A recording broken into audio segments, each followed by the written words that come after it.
Are you a company looking for someone to help them with their content? Why not try out GL Pro? GL Pro are a business based in London that help lots of companies like yours develop content for the web, whether it's film, audio, podcasts, or even website design. Get in contact with them today for a free consultation on www.glpro.co.uk. Sanj Surati Talks.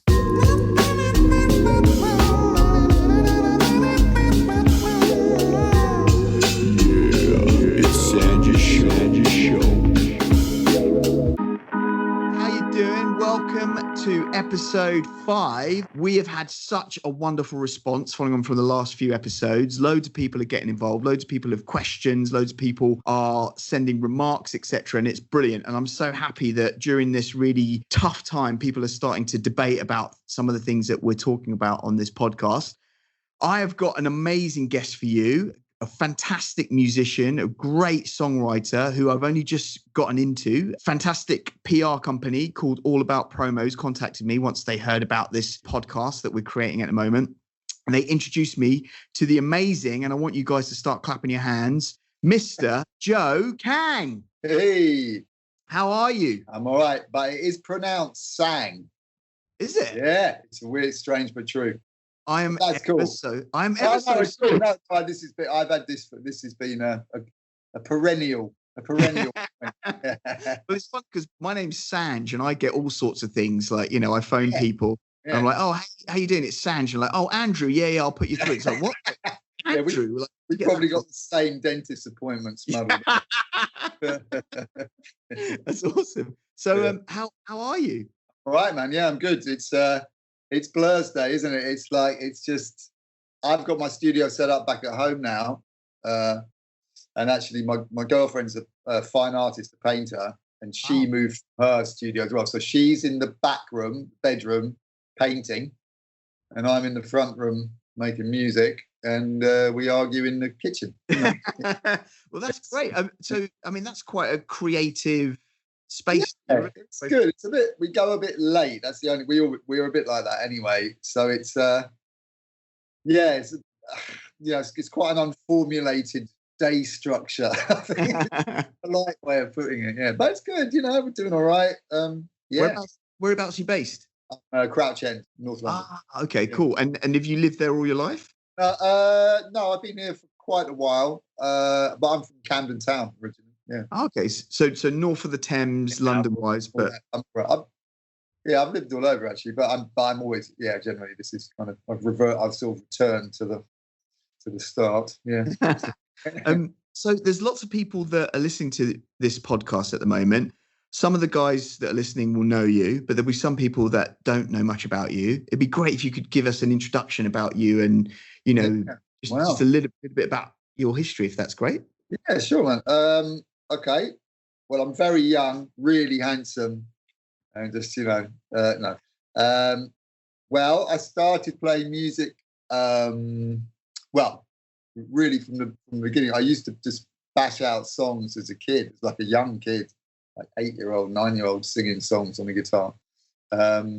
Just untrained, just, always kind of felt that sort of pull for it, which then led me into playing bass was my first instrument, because my older brother was a really great guitar player, and he then started kind of taking off and doing stuff. So I thought, he's much better on guitar. I better do something else. And I got really into bass, which was like the time of all the funk. It was that period where that was what was happening. So I was obsessed with that. Played bass for years. Played with a band called Scritti Politti years ago. That was sort of quite a major one. And Ian Jury I played with quite a long time. Wow. Played, and session work, and just a kind of studio bod really. And that was really my life for quite a long time. I then kind of our mentor, our sort of musical mentor, who'd been with the band Traffic, Steve Winwood. Wow. It was an African drummer called Rubop Kwaku Bar. And he was a kind of mentor sort of, character in our life. He sadly died quite young. And at that moment, really, without getting too esoteric about it, that was when I just suddenly went, no, I want to sing and write songs again. And that kind of led me down that, kind of started that shift really. And I started to write terrible songs, I think, probably.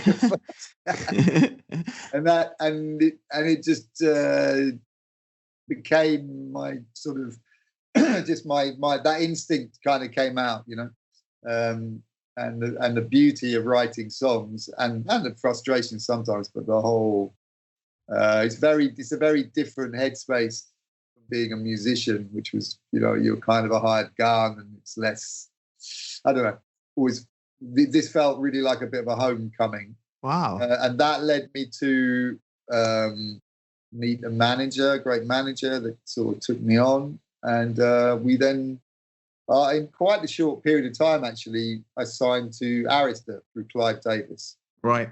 So that was a kind of a big moment. And that's still in the, And was that like a record deal? Or was that a publishing deal? Record deal, yeah. Wow. Okay.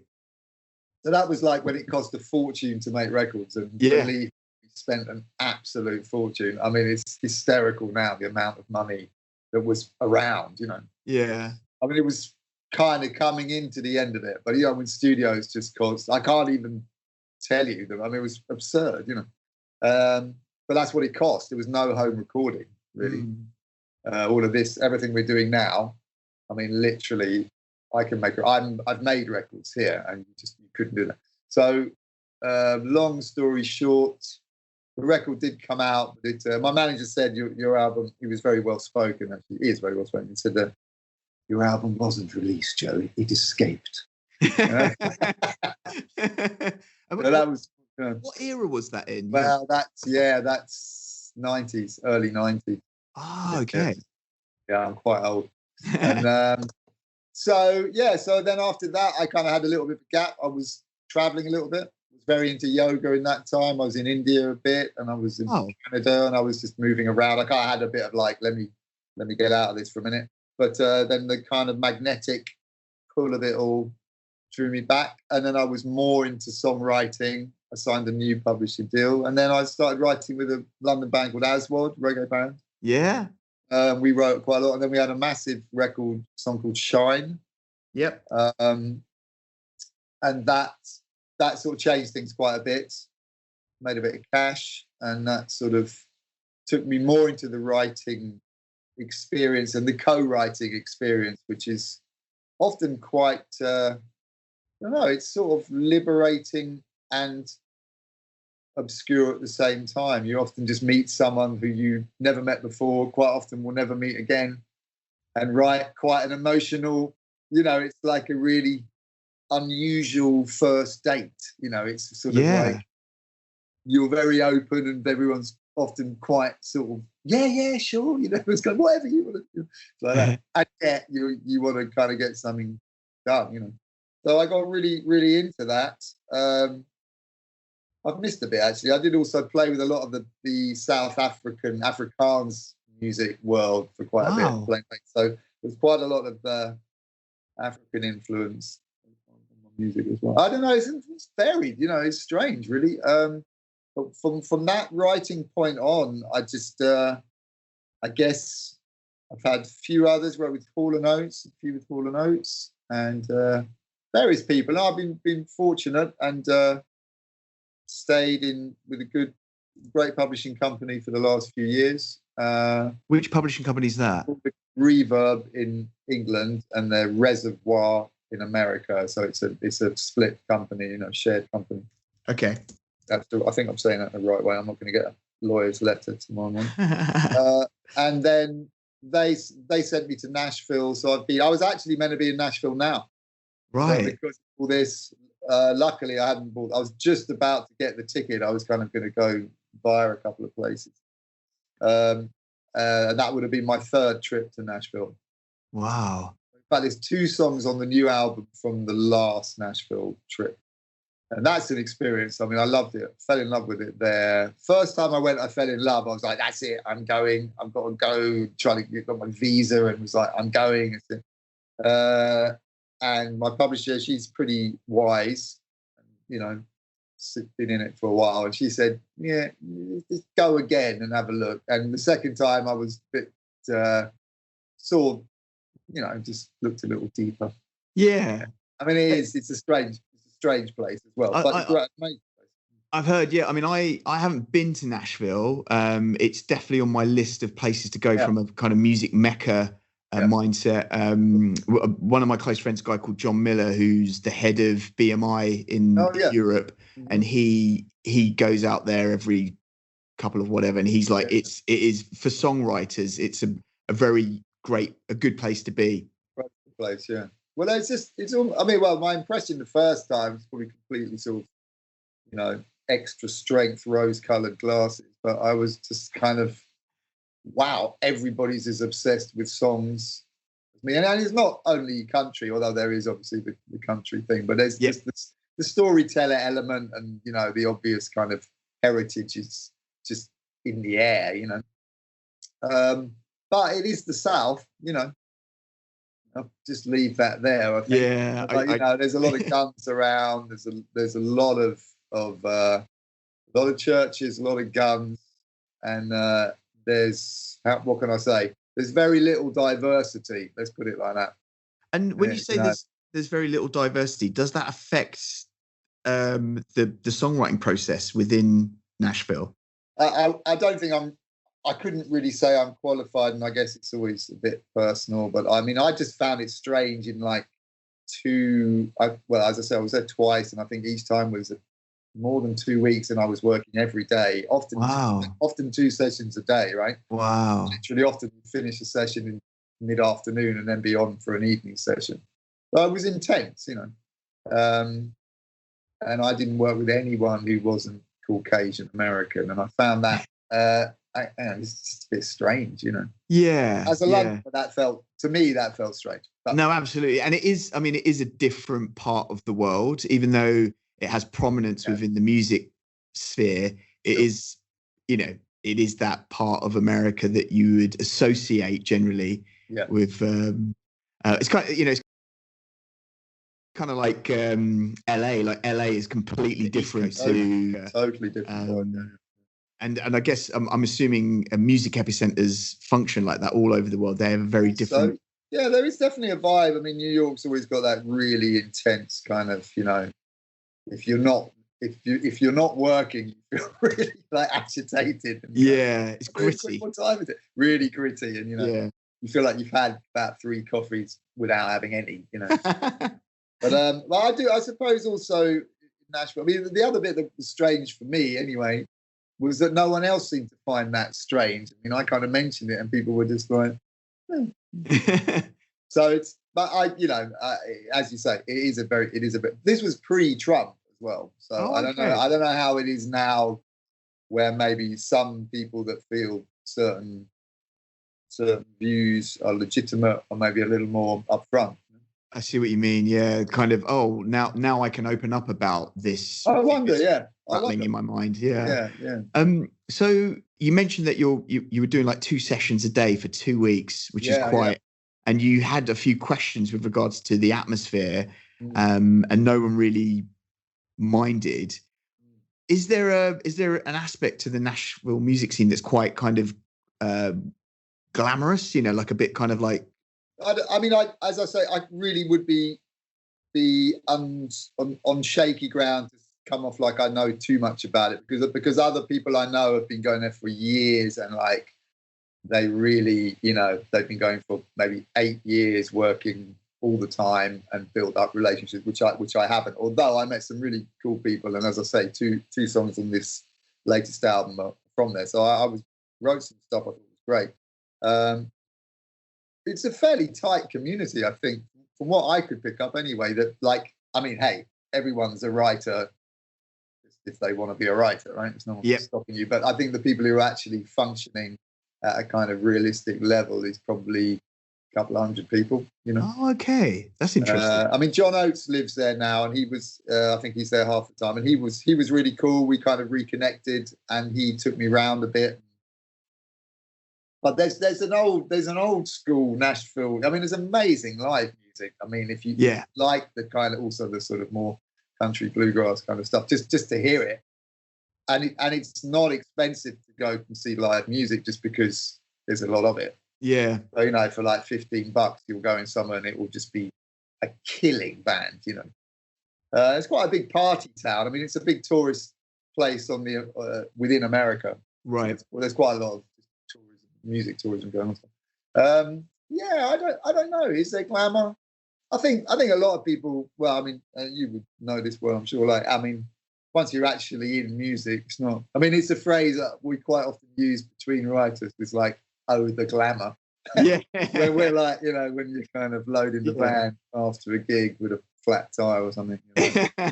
No, I mean, just like I've been in the music world since I was 15, so about 26 years now, and it is cool, but the door you look at before you go into it is a lot more exciting. Oh yeah. You know, I mean, I've got some great relationships and done some great things, but it's a different, as you say, it's a different entity than what you think it is before you go in that door. Absolutely. Which isn't a bad thing. It's just your mind just changes. You're like, oh yeah, that was good. You know, as opposed to, I can't wait. Yeah. No, it's psychological entrapment, isn't it? Yeah. But that I mean, that's great that you can, as you say, spend 2 weeks doing what you love. Yeah, it's great. Yeah. With regards to the Nashville scene, what other circles have you worked in from a workhorse songwriting perspective? Well, I do a fair bit. I mean, I've got a session probably later today, actually, remotely. You know, where people send me. I've just done a bunch of things with guys in Holland, more like DJ kind of world. Wow. So they send me tracks. I then write something to it. If my voice suits, or if they've heard me as a singer and want to feature me, then I'll just do the vocals in my studio, send it back. I've got a couple of those coming out. I haven't really had anything that's sort of done much, but I've done loads of those. And so that's another way of working, where it's often people I've never met. And maybe it's just even an email. Some of them I've never even spoken to. You know, they send a track, they maybe come back with a few comments. You know, and it's a sort of. And quite a lot of people work that way. Yeah. The phrase in within writing is top liners. People who just do the melody, not even always the lyric. You know, it's just the kind of. So I'm generally the lyricist, and if I'm working in that way, then I'm the top liner as well. But then I also do stuff where I'm doing everything, and I have a band with another great musician called Matteo Saggesi, and he's more the music than me. We work on the music together to some extent, but he's a kind of an extraordinary pianist, so he's far more complex musically than me. But we write songs together, you know. So there's all different combinations, which is another. I mean, it suits me. I don't think it's. Some people are very much like, this is what I do, and they don't want to do other aspects. But I mean, I'm just, in a way, the great thing with writing and production, and arguably a little bit now as an artist, is that you can kind of do anything. You can try any part of it, rather than being. As I said before, when you're working as a musician, you need to be good, and you need to be stay at a level, and it's if you're just a bass, I mean, not just a bass player. I loved it. I miss it. I miss playing bass. I miss playing. I'm playing like Glastonbury with Ian Jury at a gazillion watts playing. It's fantastic. But like to do that and keep doing that and carry big old bass amps upstairs and often play stuff that maybe you don't, once you become, in my experience, becoming a writer has really changed what I'm prepared to play. Yeah, of course. You know what I mean? I'm like, it shouldn't do that. It should do this. Yeah. So, as a songwriter, I mean, you've been doing it for a long time. Yeah. Where was that apex for you?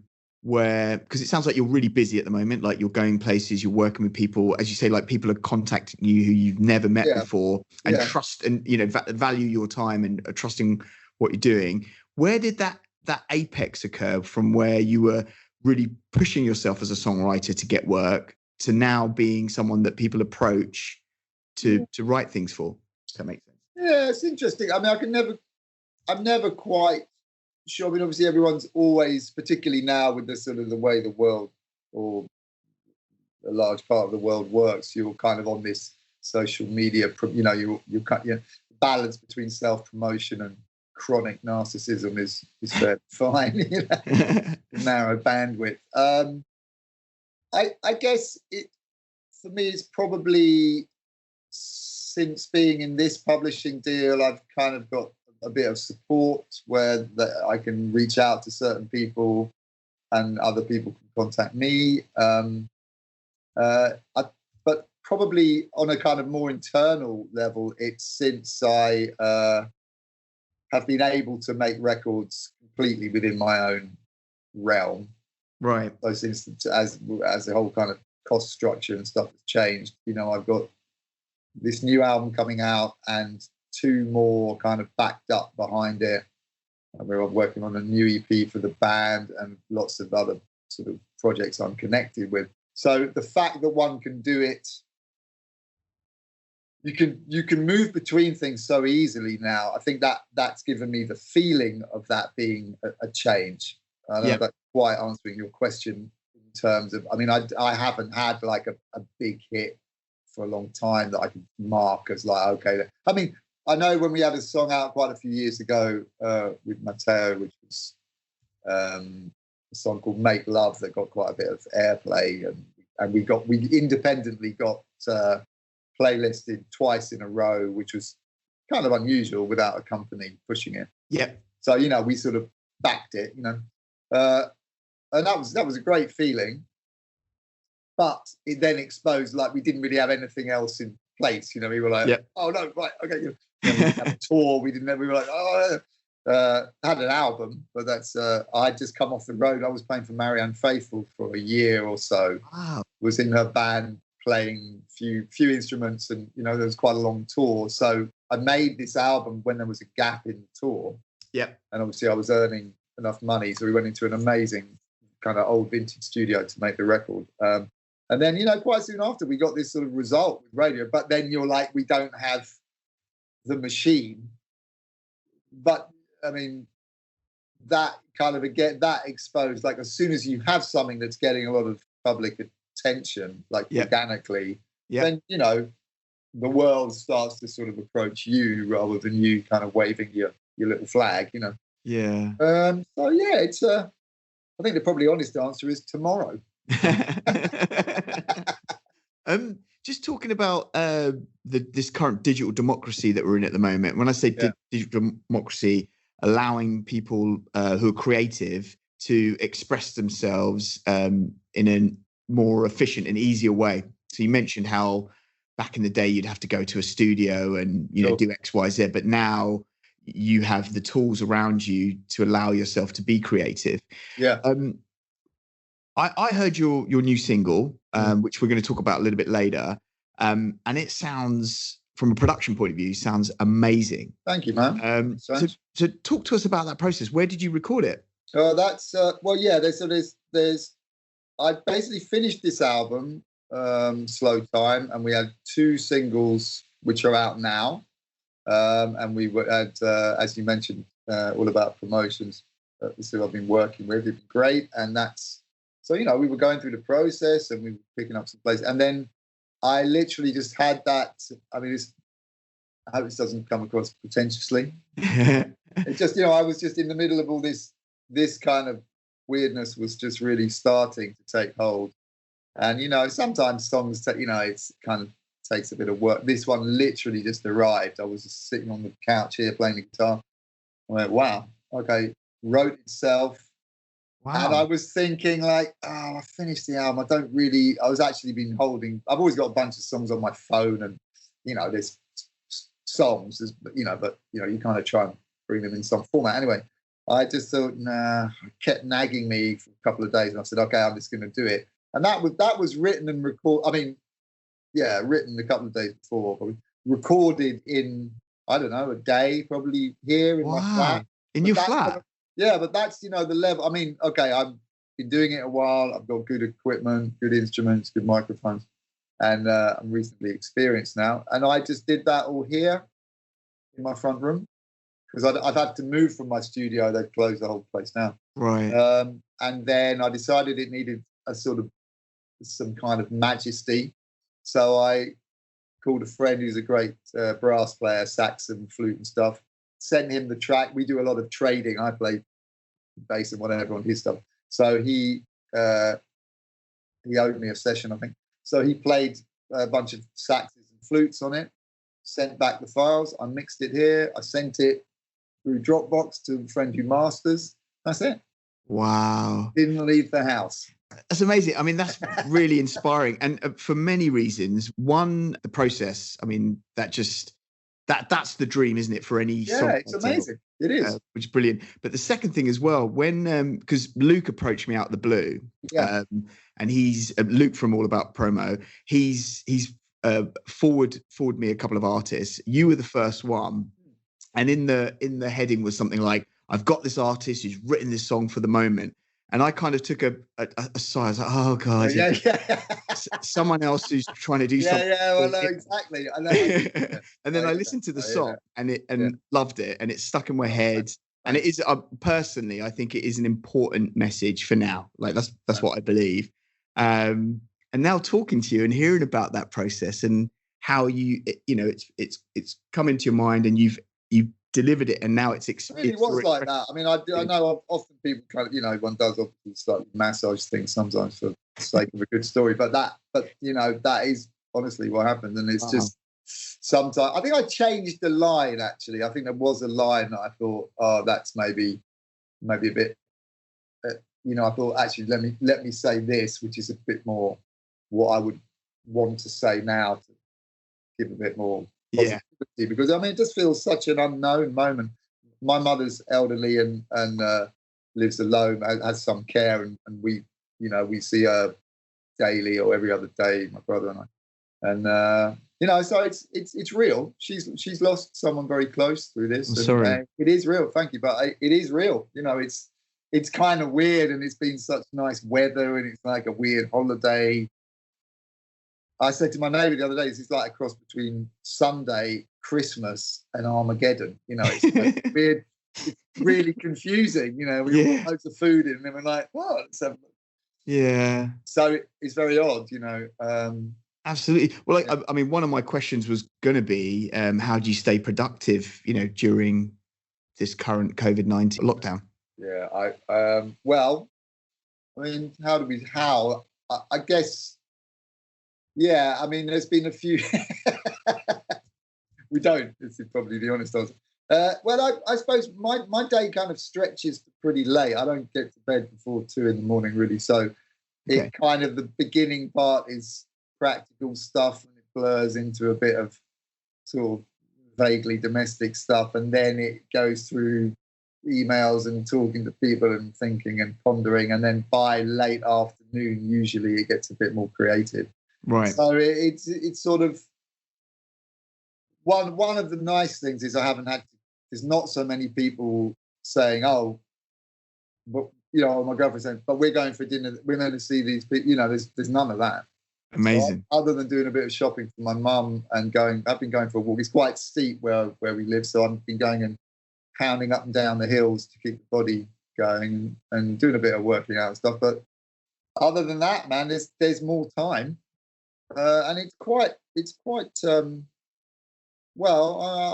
pleased to say it's been stimulating on a kind of internal level. But I'm aware that for a lot of people, that's really tough. Absolutely, if you're not used to it. I mean, just thinking on the spot, I guess that's kind of nourishing to me.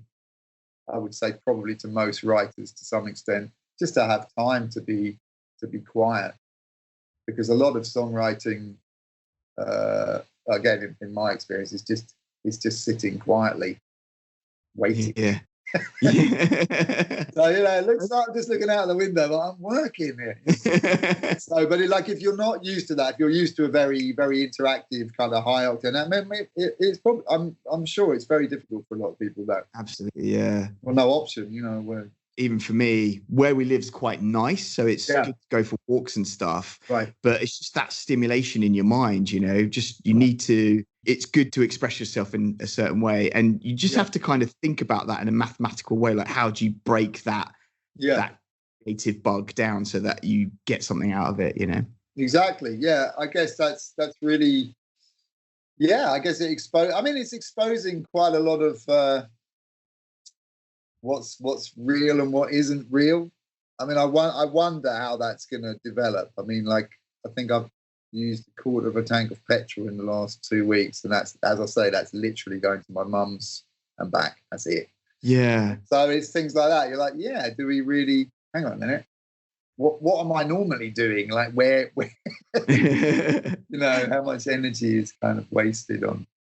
Let's talk about the record. So, Slowtime, how it's out now, or it's about? No, the album's out in. Let me get this right. The album is out on the 25th of May. Okay. So about a few weeks. Okay, and there's two singles out at the moment. There's three actually. There was one that was out early in the year. There's one called Always Tomorrow. Yeah. There's the double release of this month was a song called Drug Habits. And then the second song is called Hung Over You, which I'm just about to release a video for this week. Awesome. No, it's Thursday. Sorry, it'll be next weekend. Awesome. And you're going to do an acoustic version of... I'm singing this song Troubled Times, which is the one we were just mentioning. So that's just arrived, and I've now added it to the record. Brilliant. All right, well, here's Joe Cang with Troubled Times.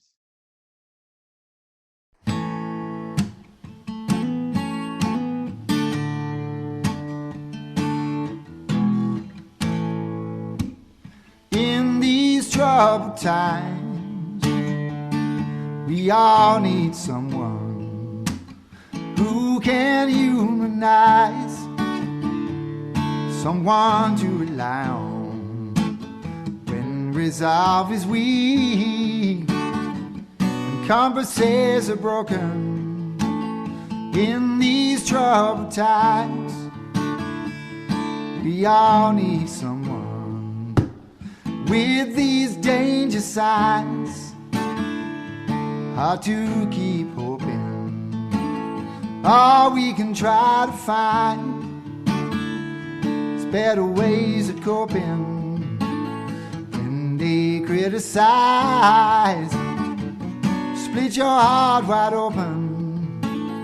In these troubled times, we all need someone. 'Cause every road is a river, so let the river rise. Stand up and deliver, let your arrows fly high.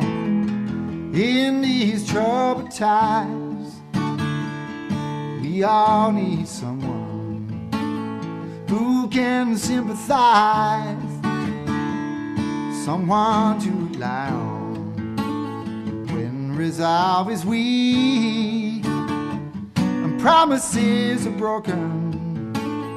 In these troubled times, we all need someone.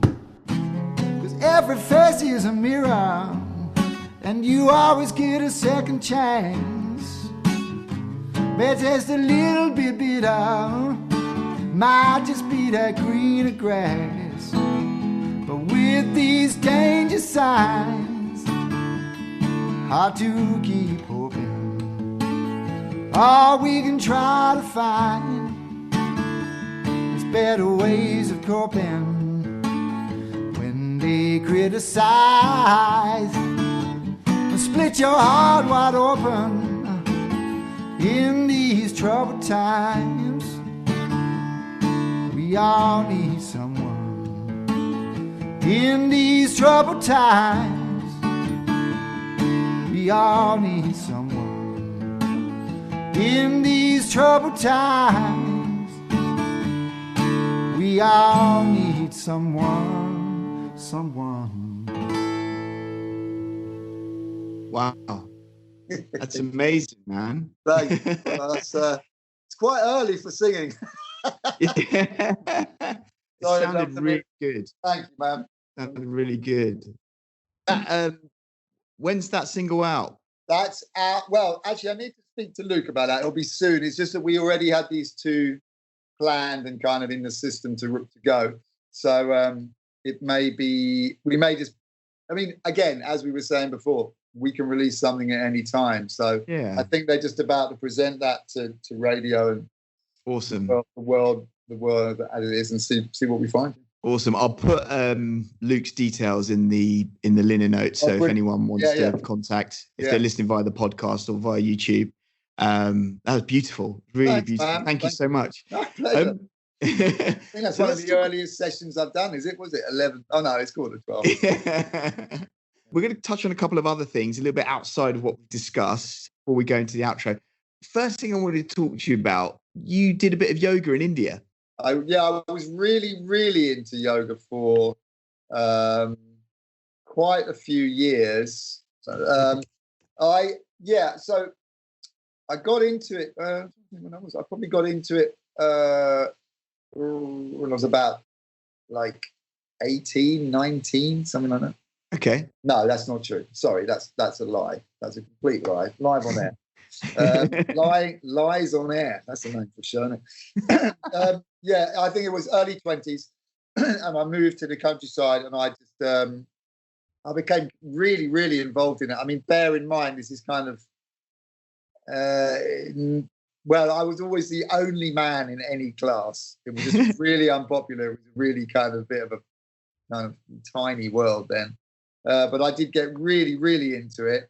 And then studied in an ashram in south of India, Kerala. Oh, okay. And then teacher in Rajasthan for a while. And it was a big part of my life for a long time. Wow. And then was really involved in it here in London for a long time. I've sort of moved away from it now. I mean, I still have my own sort of things that I do, but the whole climb, and it's become massive. It's kind of mainstream now, which, I mean, I don't know quite what that even means really anymore. When people say they do, I don't really, there's so many areas to it and aspects of it that, but I kind of had my journey with it, and slightly I've come out the other side of that really. I don't. How long were you in India for studying yoga? Well, I did I think I did 2 or 3 trips, and they weren't like hugely long. I mean, you meet people traveling in India and they're like, oh yeah, I've been here 3 years, and but it was quite intense because that's all I was into really. I literally was there all day, up at mad o'clock doing. I basically got up when I now go to bed. I think I was there for 2. There were 2 trips of like a couple of months each time. That's sort of something like that. 6 weeks, 2 months. And I went to Nepal. Did some trekking in Nepal as well. And I mean, I love it. It was a beautiful, beautiful time.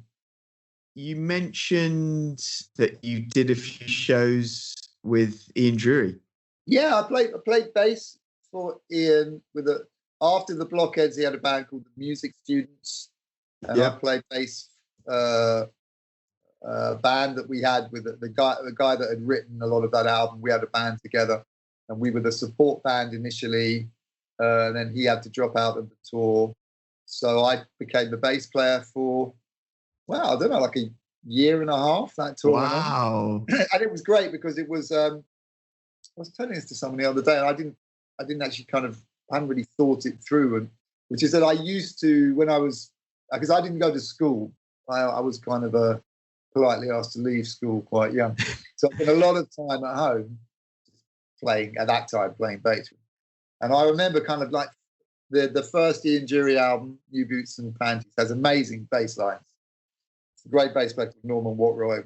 They're classic bass lines. So I learned to play, or used to play along with that, so I knew them off by heart. Wow! And as the tour went on, and they were kind of dropping more and more of the new album, which wasn't being hugely successful, and bringing in more of the kind of classic older material, they'd be like, okay, can you learn, Clever Trevor or something? I'm like, yeah, no, I know that. Yeah. And it really was like, wow, this is the kind of childhood fantasy to play. Yeah. But yeah, man. So that was for a while. Yeah. What was he like? Yeah, he was. He was. I don't know if you've seen the film. It's on my list. Great film, and he's amazing. I mean, I honestly had moments watching that film where I forgot that wasn't Ian. I mean, that's a really great portrayal. Is uncanny. Right. The film, so you don't see. I mean, he was. He had his moments. He wasn't always. He was a character. Yeah. I mean, an amazing talent, just a unique guy, really. Yeah. I miss him now. I kind of would be nice to know him now. I'm a little bit longer in the tooth and not as. It's funny. It's that thing, isn't it? Don't meet your heroes, but the whole hero sort of concept's a bit flawed, really. You just meet as a person and appreciate what they do, but also understand that people are just people. No, absolutely. But I know what that feeling's like when you're on stage with a group of people, and you're in that moment. That I don't know what it is. It's that kind of Zen group camaraderie. You're just grooving. You hit the note, and you're like, I'm there. Yeah. That having that on the main, was it the main stage at Glastonbury? Oh man, that's mad. Yeah, that was an amazing one. My brother was there, a bunch of us were there. My younger brother was there, and then we've been watching Black Uhuru were on before us. There was some debate about who was going on, before, and then they just went on.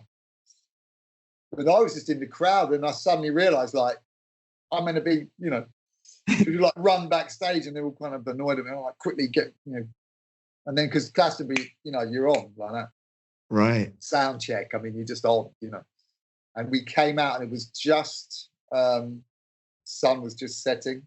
Oh, I remember it really clearly. I just remember like hitting my bass, and you hear, you kind of, the sound's kind of weird, at festivals, but then you just hear it like right out there. Wow. That was amazing. That was big then. I remember that it was, I don't know, it's probably 3 times that now, but then it was like 85,000 people. It's still a lot of people. Yeah. Amazing. Great. Yeah. Amazing. So the last thing I thought we'd talk about before we kind of wind up, and you mentioned it before we push record. Oh, sorry. No, it's cool. Let's talk about Skype. Yeah, man. Skype got me. Yeah, when I saw your mail, I was like, Skype. Yeah. So for you guys listening, this podcast, as you know, it's like a labor of love. We set it up because of what's going on with COVID-19, and the hope is that we'll grow it. But one of the simplest ways that I've been able to record with people that I'm speaking to is using Skype. And a lot of the people that I've been approaching about setting up this, getting connected via Skype, haven't used Skype in like a long time. So tell us. Well, I was like, I remember there was some problems, and I just, as soon as I went back to it, I kind of, I did that kind of, the screen went blurry. The yesterday thing happened, and I'm like, right, yeah, my Skype account got hacked by someone in Russia, and in fact, it's when I was on tour with Marianne Faithfull, I was using because you can pay on Skype if you want to phone a landline. Then you could, I don't know, maybe it's changed. So I was phoning my girlfriend from where I was. And stuff. I was like, I'm sure I didn't spend that money, and all this money kept going. I mean, small amounts, but I'm like, what? Put another tenner on, and then anyway, eventually I contacted them, and they said, oh yeah, you've been hacked. Because I put some money on and I just saw it go. I'm like, what? Oh God. And they said, yeah, you've been hacked from someone in Russia. I was like, right, well, can you sort it out? And they said, no. You've just been hacked, and that's that. Oh God, that's awful. And I got these huge emails, and so I just left it. I mean, I probably was reasonably animated in my response, and then I left it, and then all these other kind of formats arrived. So to do this, I've opened a new Skype account, and you are my one and only contact. Yay! It's like a personal I feel privileged, and I thank you so much for that. I really appreciate that. Pleasure, man. Yeah. I mean, it's quite interesting in this current era during COVID-19. There's lots of lots of platforms being used. Obviously, Zoom has kind of just grown into this monolith in the space of a few weeks. What are your thoughts about this new era of how people are communicating using these types of platforms? It's interesting, isn't it? I mean, we've done a few. We've had some really nice ones where it's been like just a couple of friends, and you can have a chat, whatever, and I have to sort of have dinner together on Zoom. Wow. But I've done a couple with like quite a few people. I think we tried a quiz and a kind of other thing, and it's really tiring, man. It felt like I was watching like CCTV. Like, nightmare version of Celebrity Squares, kind of just what's going on, because some people's reception's good, and then when they talk, it's really sort of has all this gravitas, and other people it's kind of sketchy, and I don't know what the bandwidth or whatever. So it's actually highlighted. What's funny is that we were eating artichokes the other day whilst on Zoom with some friends, and the friends were like, "Oh, I love artichokes. Oh, you're really winding us up." And we're like, we didn't mean to. Obviously, we're kind of like right in their face with this kind of backlit artichoke experience. So we bought some artichokes, drove over there, and left them outside their door. Oh, wow, that's cool. Door, and it was really emotional.